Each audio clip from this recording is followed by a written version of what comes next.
So back to the game, Trulta. What did I miss while I was going over the ad? Oh, nothing. People are just rotating to the lanes. I think we're gonna get to see something funny that we haven't seen in a while, which is the dual mid. We don't see that a lot. Like, we see a lot of rotations, sure, but we don't see a designated, like, you're gonna sit mid and you're gonna watch the mid player and make sure he wins his lane. Which tells me that Team Busk is just, we're gonna win our lanes and just win this game, because that's our ticket out of it.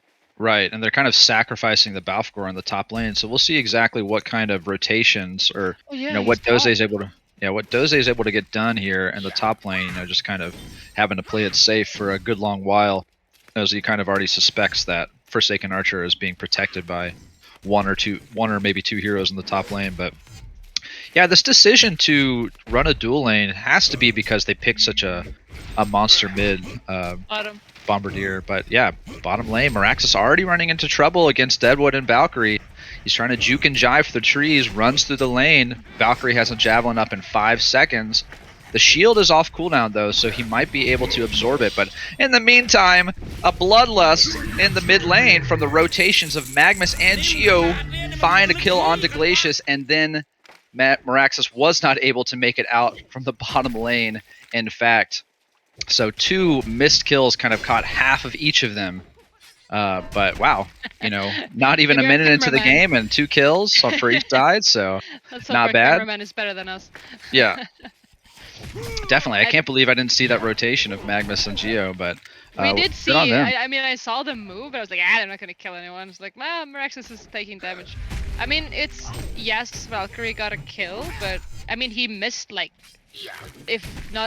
I think he missed the full creep wave chasing this Meraxis around, which is not what you want. So I mean, obviously it's not good that you're dying, but I mean, you're wasting their time as well. Yeah, I mean, it's kind of a tit for tat type thing, you know. Exchanges are always made, but yeah, I mean, in the end, I think the kill is slightly more valuable just because it sets the enemy player down a little bit. But actually, looking twice at that, Meraxis is now on the tower getting a lot of XP. Yeah, exactly, yeah. So he messes with the creep wave to make this happen. So yeah, he dies once, but now he's getting free farm, which he's not supposed to be giving, like free farm for at least a creep wave or two. Which is not, there's a part of it. But yeah, I don't know, there's some strats around it that are beyond my understanding, at least. Yeah, just trying to, maybe sacrificing that bloodlust or that first kill, but, eventually just getting the lane in a position so you can get some levels, because really, that's kind of what you need, especially as the offlaner, right? And see Balfagor doing the same thing. I was watching him a little bit. He rotated briefly into the jungle, and I think he took the small camp like twice, but here he is now in the top lane. On his own tower, getting some XP, so, doing the same thing that Meraxis was, but Meraxis very low here in the bottom lane, so he's got to be careful. He's got the shield up in 8 seconds, but if he tanks a Rotten Grasp, it could be game over for him. It's a pretty decent hero, though, against a Deadwood Valkyrie lane. A lot of projectile-type abilities that he's able to absorb with the Arcane Shield, so I do love the pick of Meraxis in this game. Yeah, I like it too. It's also one of Zane's staple heroes. Like, he's pretty confident in that hero. Right. It's actually a bit of a treat now that you say it, because yeah, it is a type of hero that he plays. But I've actually seen him play. We've seen him play Lodestone, Electrician, Pharaoh. Haven't really seen him pilot Meraxis yet. So. No, it's from the old days, I guess. Okay. The people that watched the good old ECX will know that. Watch out, Deadwood. Able to dodge the bomb, but still takes the damage from it. Very low here at the bottom rune. Just Bombardier and Magnus securing that bottom rune. Cast the Rotten Grasp, just kind of divert them away. Is able to. A little skirmish between Geomancer and Glacius at the top rune, but nothing happening. So 4 minutes into the game and still only have that first kill, but watch out, Valkyrie going very aggressive on Meraxis, but getting flanked by Magnus. Meraxis and Magnus trying to make a play onto Valkyrie. She burns the leap, so it's not going to be available to her. She does tank a Lava Surge. Here comes the arrow, though, and meanwhile, in the top lane, we have a dive onto Balfagor, but Valkyrie is going to fall, so it's a double kill across 2 lanes in favor of Team Tim, so very nicely played across the map by all of their players. Not really sure what happened to Balf. Were you able to catch it? I was watching the Valkyrie. they killed the +1. Like they killed the Valkyrie and then the offlane. They just dropped 2 cores for free. I don't know. And we see. Yep. I know. I just like, it's a weird question. But where are the supports? Oh, mid. Oh, but yeah, That's where they Bombardier are. getting yeah. Glacius is just making sure that Monkey King has a game, which he is having a pretty good game. He's at 380 GPM, so safe to say he's probably going to be their main farmer this game, more than likely if he keeps up this momentum. But you got to watch out for this Forsaken Archer who actually dumps the volley and piercing arrows onto Balfour. He's going to fall very quickly, gets stunned by Geo, but now it's Forsaken Archer who is pressing the attack onto Deadwood, who seems to be a bit out of position, tanks the crippling volley, and he will fall. So double kill in the top lane. So things looking very, very swimmingly for Team Tim in the early stages of this game. 6 minutes in, 5 kills, 2k gold lead. It's looking pretty bad. This is almost a 500 GPM Forsaken Archer. And we know what Embo can do even if he doesn't have a start like this. So you got to watch out. Yeah, and also it's double painful for this Legion team who was banking on winning their lanes, right? Yeah, that is what we That's what said. they wanted to do. Yeah. Or like, as far as I understand this draft, you want to win this early. Yeah, but Meraxis, I'm looking at this. Magmus and Meraxis kind of keeping their eye on Valkyrie, but not going to be able to make anything happen. But the Valkyrie leap has been used, so she's got to play it safe for a little bit. But this is a level 6 Meraxis, and it's safe to say he's going to feel pretty comfortable farming this lane. We already talked about the strength that he has against Valkyrie innately, and then just the fact that he's got the Matrix, or Matrax, ready to go just makes him one hell of a target to bring down, even if he gets ganged up on. So this is probably going to be a pretty early portal key for Meraxis at this stage, in my opinion. But one hero we haven't talked about, or I really don't feel like I've mentioned, is Geomancer. Just having a phenomenal game, 2-0-2, just in the majority of the kills for his team. But yeah, Deadwood here is going to be able to sidestep that dig, but doesn't matter. Too much damage coming out for Forsaken Archer. So she chooses to go the Brass Knuckles. How do you feel about this item? On Forsaken Archer, maybe skipping, foregoing a little bit of the lifesteal in order to pick that up. I mean, we haven't. First of all, I have very few feelings about the Brass Knuckles because that's after my time of playing Han at all. So I don't have much to say about that one. But I mean, it's call it a farming tool, I guess. There's some stats there, which is nice to have. But the thing that we see on Imberboy when he plays Forsaken is that he doesn't always buy the Whispering Helm, right? He spotted one game. He spotted like one game that he's played this hero, which is completely different to what team was it that also played the Forsaken? The one that played it first. There's got to be I'm not exactly sure. It's probably either Donava Brigada, maybe. It was Gianco. Oh, middle. There's a party. We're gonna catch the Magmus there. Yeah, Magmus is gonna get caught up by Monkey King, or Geo and Glacius, which is a nice target to find. That hero is very difficult to bring down. They actually have 2 of those Magmus style. Well, sometimes I think of Geo as like a second Magmus, even though the stun isn't quite as strong. It's still kind of the same style. But Haste and Meraxis, looking at mid, but not going to be able to find anything.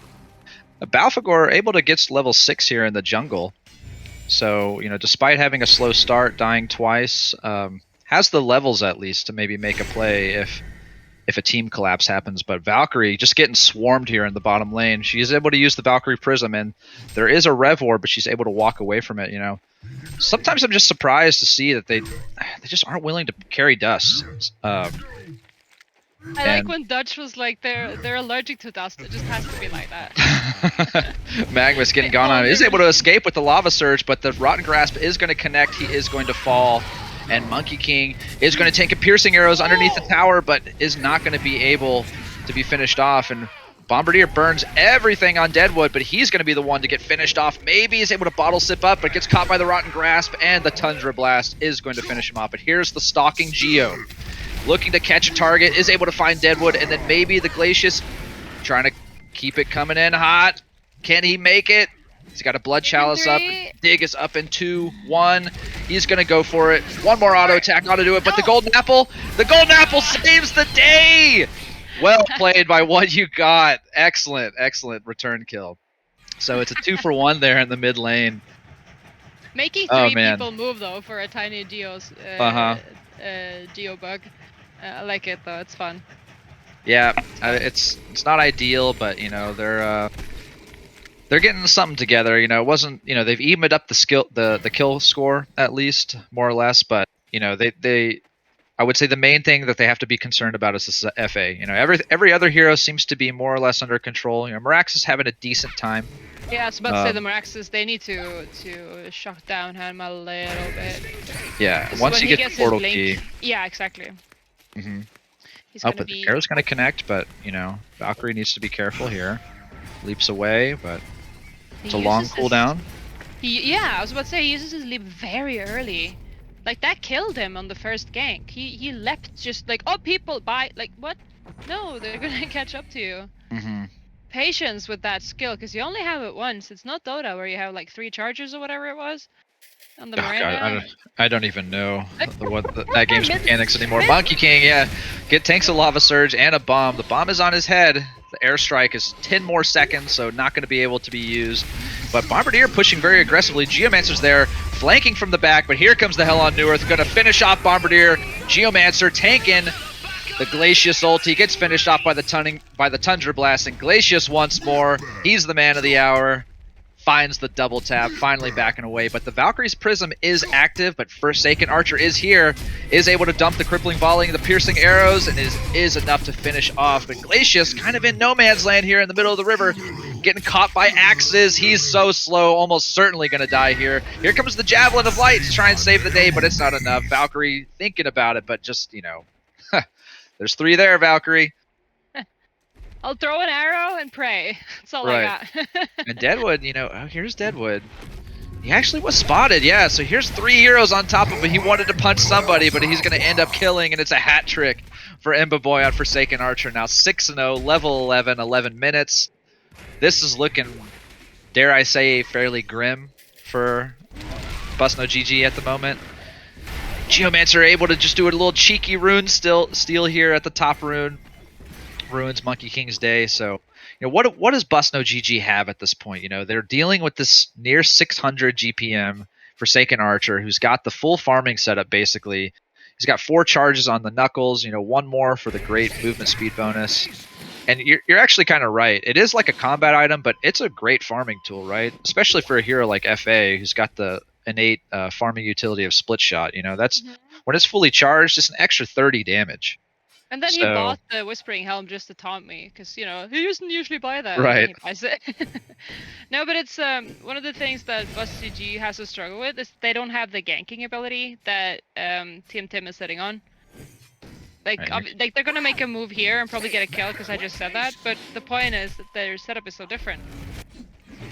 Yeah, I mean, Busk No GG does really have this. Okay, but they are going to find a very important kill onto Forsaken Archer. The dig is going to miss. The Crystal Field connects on Balfagor. Here comes the airstrike, getting him very low. There is no hell on Newerth. The Vagabond is pushing on Balfagor, but Monkey King is in a lot of trouble. He's got the sticky bomb on his head right now. Going to be able to get the distance, but it's Deadwood in the Valkyrie's Prism, throwing a log, and now he's getting pursued by Miraxus. Geomancer going to find the dig. Deadwood's certainly going to die, but here's Balfagor trying to make something happen, and Valkyrie ready to call the Valkyrie on nobody, and having to back away himself. So, okay. Did you see a dust that team fight? Tell me if you saw one. The fact that I didn't see one doesn't mean that it wasn't there, but I didn't see Right. one. No. I'm No, gonna look. Oh, yeah. Sorry. No, I'm just gonna keep looking at it, inventory to see if they buy it, because you know these teams buy tons of rev wards. You know, no disrespect at all, right? No, I see no. rev wards and invis counters all over the map all the time, but it feels strange to me to not see a dust picked up in this game. You know, and it could be No. lack of attention. Okay, Geomancer has one in his inventory. Oh. All right. No, So but look that at top lane. Look at where they fought. There's 2 right. sentries covering the entire area where they are fighting, right? Mm-hmm. So instead of carrying dust, because I mean, later on I would understand going for the sentry over the, I mean, the rev ward over the dust because BKBs and stuff. But it's Yeah.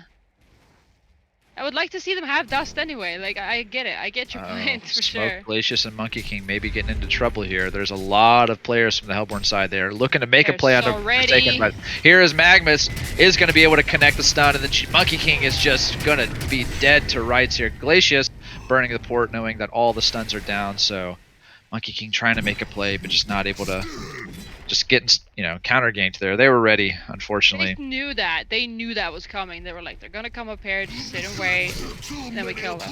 I mean, it makes sense. They're just so content to let Imba Boy farm. It's such a 4 protect 1 strat, and it makes total sense, right? This hero just has the amazing lead, and it wreaks havoc once it gets a farm. We see right now she's got a level 1 nullifier, missed the kill in the mid lane onto Deadwood, but not really surprised.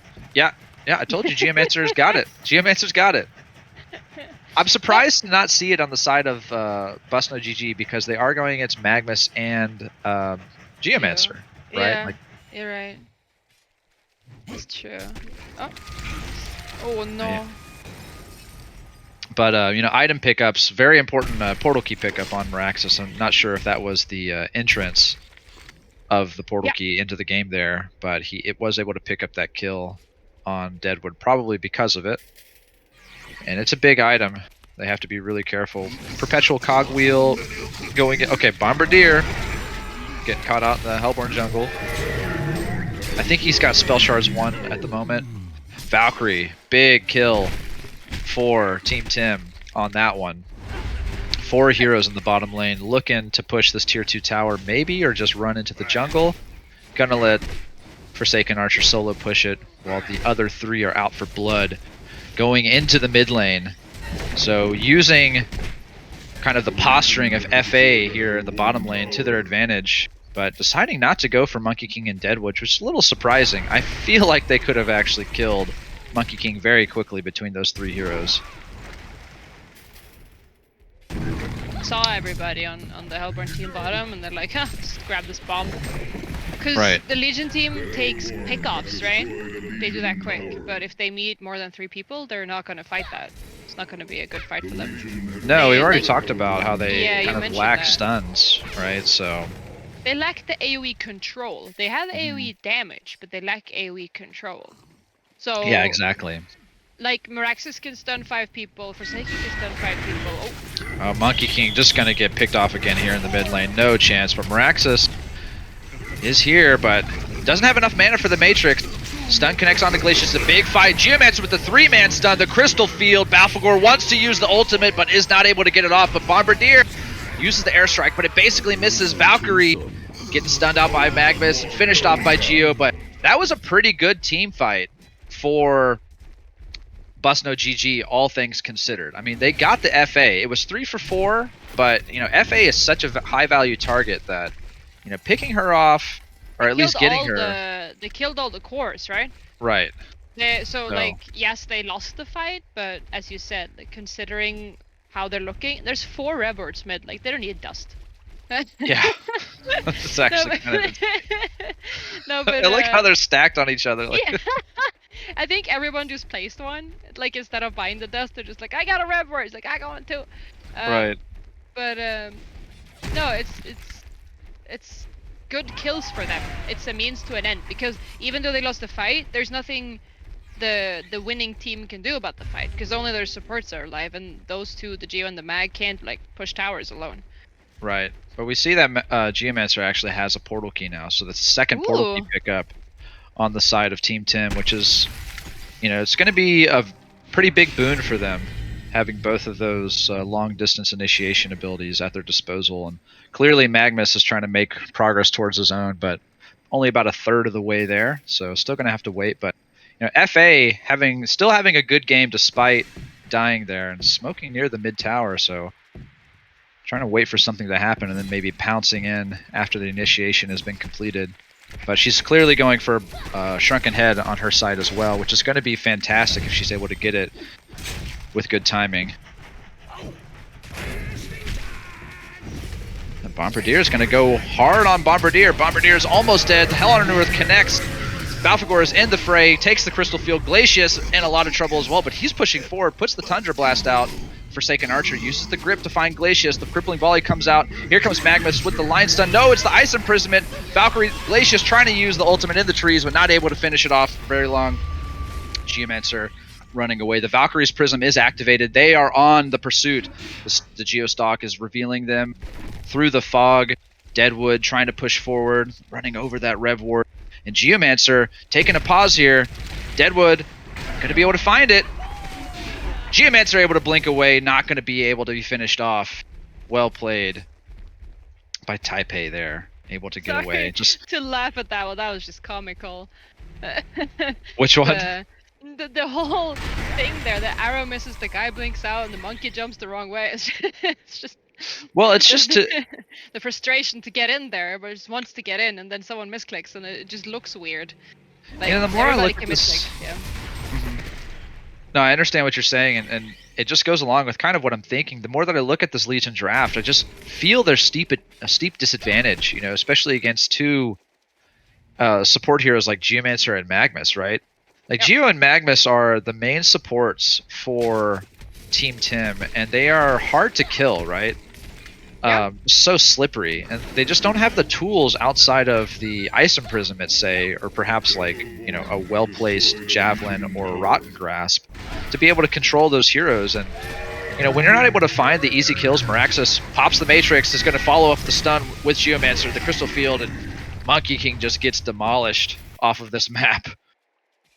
Slew of ultimate abilities. Mm-hmm. You're super right, because Legion has no secure catch, right? They're banking on a rod to connect from Deadwood, which is, or a grasp, the grasp to connect, which is a hard spell to hit, right?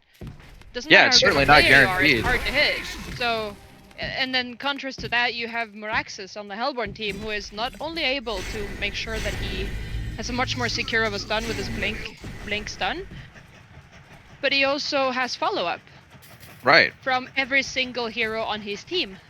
So no matter who's ganking with him, they can help out. And whenever Bomb gets his Aghanims, Staff of the Master, he can help out too wherever he is.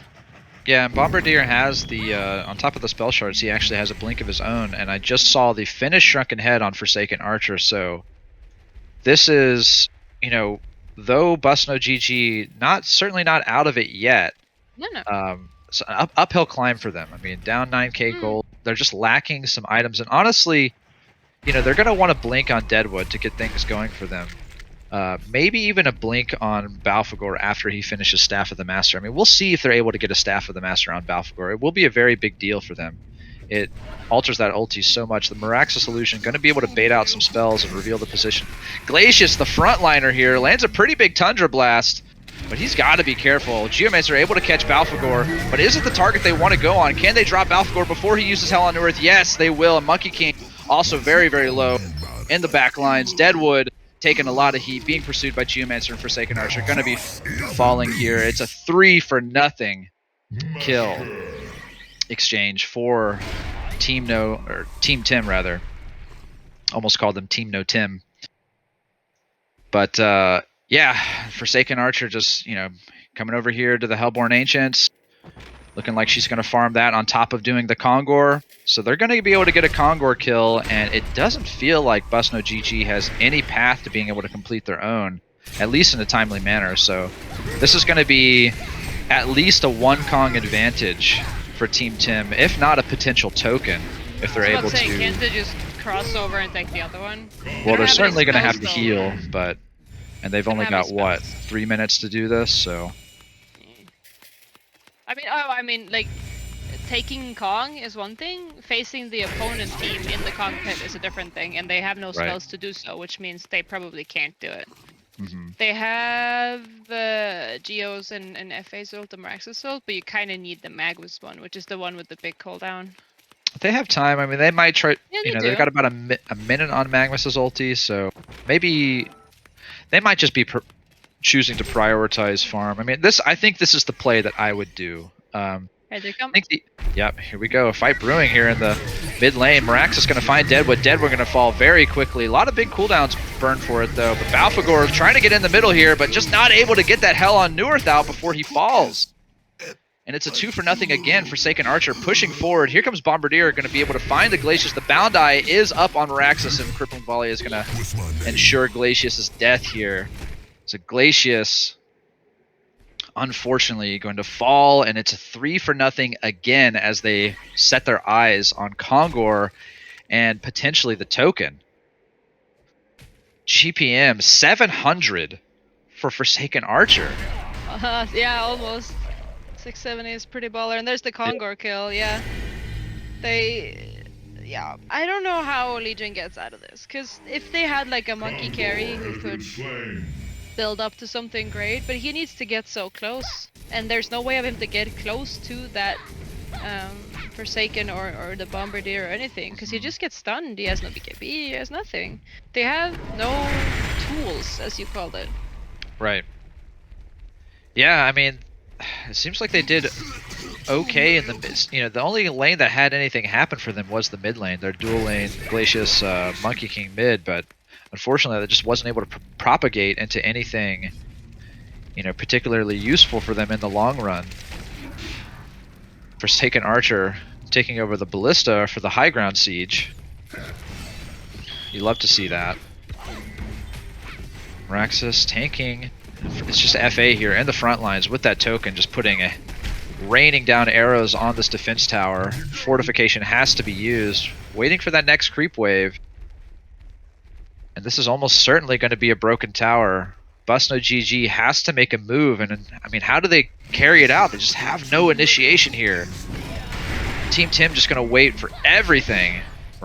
Meraxis, nice little arrow tank right there. And Balfagor just deleted alongside Glacius, but with the ulti combo, and Valkyrie trying to leap away. Token was used, but now they're down 2 players, and Forsaken Archer can just keep sitting up here in the front lines. Doesn't have the shrunken head up though, but you know, what kind of catch do they have? Deadwood just going to get caught by a slew of stuns, and now Valkyrie and Monkey King have to back away. It's a 4-0 now. Buyback from Deadwood, but the Rax is taken. It's a double Rotten Grass, but there's just nothing. They can't do anything. They just have to watch their Raxes die on top of another lost team fight. It's a 24k gold lead for Team Tim. Finish Geo's Bane on FA. Yes, please. Yeah. No, it's... Oh, I can't even talk because there's a party mill already as it's Deadwood. The 5-second arrow comes out on FA, but there's the team response, just able to just stop the advance completely. And it's Deadwood with the dieback now. Finished Hellflower on Meraxis. This looks disastrous for Busno GG. And now a double damage rune in the Bottle of Bombardier. Going to be using that with no doubt. Yep, and there's the concede. Quick concede. And understandably so. I mean, 26,000 gold lead. It's not like they were like, yeah, they took our racks, we can't defend our base, so we're going to CC. They're just like, whatever. It's a weirdly timed CC, but I mean, yeah.